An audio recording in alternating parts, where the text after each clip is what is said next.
So some semblance of congratulations are in order for the West Indies team, led by new captain Kieran Pollard and recycled coach Phil Simmons, for winning our first ODI series in over 5 years. And they didn't just win the series, they whitewashed the team 3-0. And that team is Afghanistan. And that is the problem. West Indies beat Afghanistan, and some people are going like the corner turn again, especially the Trinidadians. Take Jesus off of the cross.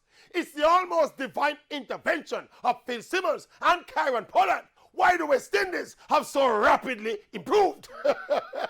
Veteran player Dwayne Bravo was so impressed that he put out a video suggesting that he's ready to come out of retirement because the evil regime is gone and the supreme and mythical magician is now in charge.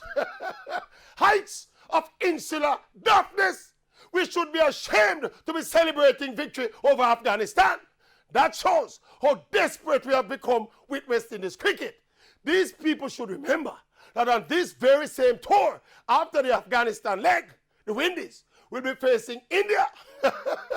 Make we see if after the India leg, Dwayne Bravo will still come back out of retirement, and if Phil Simmons and Kieran Pollard will still be the greatest things since sliced bread, and if the Windies would have still turned the corner.